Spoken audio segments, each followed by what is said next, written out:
Hi everybody, I'm Catherine. I'm the education coordinator here at Historic Solderly. Today is Family Friendly Friday, and from 12:30 until 4 o'clock we will have our blacksmith on site doing demos. And we're going to find out a little bit today about blacksmithing. We're going to introduce you to our new blacksmith volunteer, and he's going to tell us about the history of blacksmithing. Hi there, my name's Cody. I'm the blacksmith here at Solderly. I've been doing blacksmith for about a year now, and I'm here to bring the historical craft of blacksmithing to this historic site. Now, what exactly is a blacksmith? A blacksmith is a member of an ancient guild. We take metal, we shape it. Our particular specialty is with iron. So, iron is the most common metal on Earth. And for thousands of years it was locked up, and we couldn't figure out how to extract it from the ore, because making iron is incredibly difficult. But once we did, we reached the Iron Age, and suddenly we had plentiful sources of metal, and things that once had to be made out of stone or wood or bone could all of a sudden be made out of a malleable, easily formable material that can be recycled into anything that you want it to be. Now, how did you get into blacksmithing? So blacksmithing has actually been experiencing a resurgence, especially among young folks in the last few years. There have been a lot of shows and programs on blacksmithing. A lot of people get into it because of this show called Forged in Fire, which I highly recommend. It's a challenge where people make swords and axes and cool medieval weapons and stuff like that. And the metallurgy is just amazing. The chemistry behind it all is just outstanding. But I got into it. I've been interested in it for a number of years, but I got into it last year. I worked at a railroad, and one of the things you need to do is to know how to shape metal, and I was really interested in that. So I bought an anvil, I bought some hammers, I made a fire in my backyard, and here we are. Now, what are some of the tools you have to use as a blacksmith? So you have two different types of tools. You have grabbing tools. So that can include tongs, a vise to hold a piece while it's still hot, or maybe some pliers to bend it. And then you have shaping tools, which would include anything that you're going to hit with, anything you're going to cut with, punch with, and anything from hammers to chisels, punches, whatever that might be. Now, what kind of things have you made as a blacksmith? So my favorite thing to make, unfortunately I didn't bring any today, are spoons. They're great little demo pieces. You can just show somebody a bunch of different techniques, scrolling. Started a scroll here on this one. The scroll is just, turned part. There's different twists that you can do, and then you smash the metal together. That's called upsetting it, and then you hammer it out flat and dish it a little bit. Now, It's a fun little demo piece. It's probably my favorite thing to make. now, what is the most complicated thing you've made? Well, the most complicated thing I've made is also a spoon. So I took a recycled piece of steel I found, and it was all mangled and whatnot. So I shaped it into a bar, and then smoothed it out. I mean, that's one of the things I like about spoons is it's a really complicated little piece to make. Another complicated piece is I made my own tongs out of rebar. These are not them. These are much better tongs. But I mostly stick to the simple stuff. The most complicated piece that I'm working on right now is a knife blade, but that's not complicated for the blacksmithing part. That's complicated for the metallurgy part, which is a different branch of the skills. Now, what is metallurgy? So metallurgy, I would consider a little different from blacksmithing because it's more about manipulating the chemical and physical properties of metal. So this is a piece of mild steel. You can get this at, Lowe's or Home Depot or wherever, and it can be easily shaped, and you can sharpen it into an edge for about 5 minutes of cutting work, and then you sharpen it into an edge for about 5 minutes, of cutting work, But metallurgy is what takes a piece of steel and can turn it into something harder or finer, or can hold a finer edge, or whatever that might be. And that's one of my favorite parts about this whole discipline, is that manipulating of the physical chemistry of a piece of metal to do what you want to do with it. So what subjects can kids use blacksmithing or learn about blacksmithing and apply it to?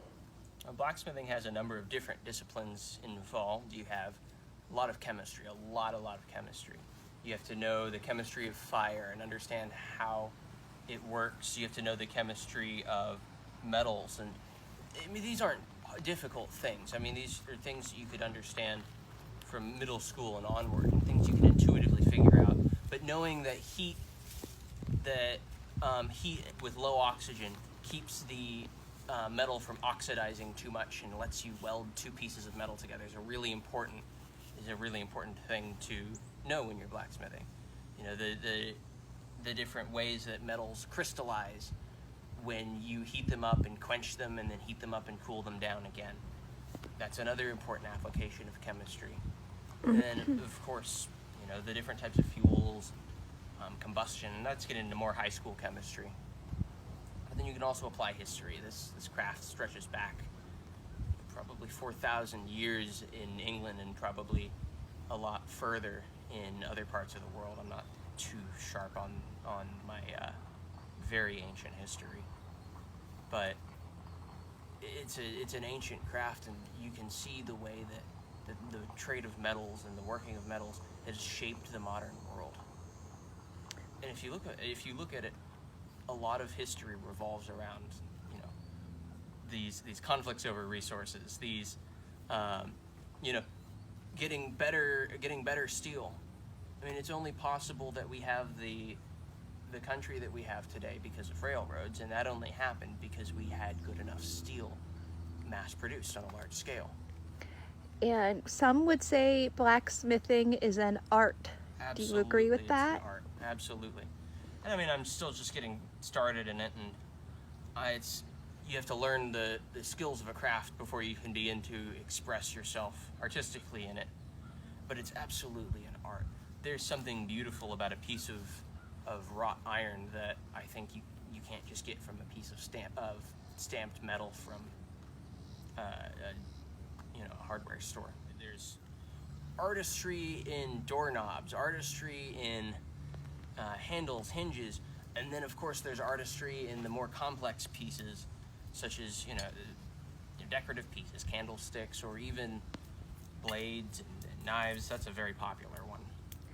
Now, what kind of things would a blacksmith have made here at Solderly? So I'm going to actually stand up and I'll show you a few of these things. So a blacksmith in the 18th, 19th, and early 20th century was making a lot of tools.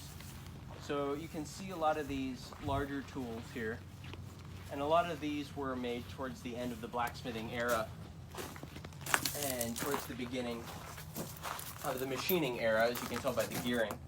But we can take a step back in time over here. We'll walk over to the other side of the corn crib. It's a little dark. Actually, the light's shining pretty well in here. Brush. So you can see a lot of tools here. So these were made by our last blacksmith, Pete. He worked here. When did Pete work here?